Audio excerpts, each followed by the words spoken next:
ഒന്നും ആരതും കേൾക്കാതെയാണ് ആളിത് ചെയ്തത്. അത് ഇവിടെ ഒരൊറ്റ കാരണം കൊണ്ടാണ്.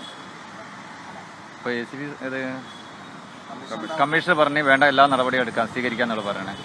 ഇപ്പം തന്നെ ഫോർവേഡ് ചെയ്യും. നിങ്ങൾ പോയിട്ട് അവിടെ ACPനെ കണ്ടാൽ മതി, കോളേജിലുള്ള ACPനെ പോയി കണ്ടാൽ മതി എന്ന് പറയണേ. ഞങ്ങളിപ്പോൾ മനുഷ്യാവകാശത്തിന് കൊടുക്കാനുണ്ട്, ഞങ്ങൾക്ക് കളക്ടർക്ക് കൊടുക്കാനുണ്ട്, DGPക്ക് ഉണ്ട്, ഇവർക്കൊക്കെ മന്ത്രിക്കുണ്ട്, എല്ലാവർക്കും ഞങ്ങൾ ഇത് കൊടുക്കുന്നുണ്ട്, പരാതി കൊടുക്കുന്നുണ്ട്. കൊലക്കുറ്റം തന്നെ ചുമത്തണം. പ്രഭാതം തന്നെയാണല്ലോ ഇത് നടന്നത്. ഇപ്പോൾ നിങ്ങൾക്ക് തന്നെ അത് കണ്ടാൽ തന്നെ ഞങ്ങൾക്ക് എല്ലാവർക്കും അറിയാമല്ലോ സംഗതി എന്താണെന്നുള്ളത്. നമുക്ക് പോണത് നമ്മളൊരു അഞ്ചനാ, നമ്മുടെ കൂട്ടത്തിൽ നിന്ന് ഒരാളാ പോയത്. ആ അമ്മക്കും അച്ഛനും ആകെ ഒരു മോനാ ഉള്ളത്. ഒരവസ്ഥ നിങ്ങൾ കണ്ട്. അപ്പം അതുകൊണ്ടാ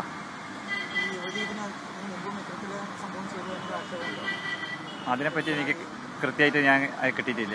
ഞാനിതിൻ്റെ ഇതിലായതുകൊണ്ട് എനിക്ക് അതിനെപ്പറ്റിയൊന്നും ഞാനത് നോക്കാനുള്ള പരാതിയിൽ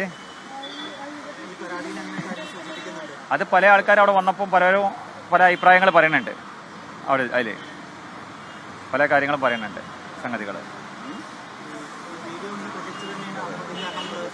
വീഡിയോ അതന്നെ ഉള്ളൂ. വേറെ ഓനൊരു ബുദ്ധിമുട്ടോ കാര്യങ്ങളോ ഒന്നും അതിലില്ല. ഒരു ബുദ്ധിമുട്ടും ഓനില്ല. ഞങ്ങൾക്ക് അറിയാം എന്തെൻ്റെ കാര്യം ഉണ്ടെങ്കിൽ ഞങ്ങളൊക്കെ ഓൻ്റെ ബാക്കിലുണ്ടെന്നുള്ളത്.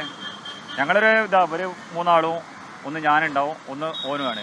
അങ്ങനെ ഒരു ഇതാണ്. എന്തൊരു പ്രശ്നം വന്നിട്ടുണ്ടെങ്കിലും അത് ഇവരോടോ അല്ലെങ്കിൽ ഇന്നോടോ അന്ന് ഓനെ വിളിച്ചതാണ്.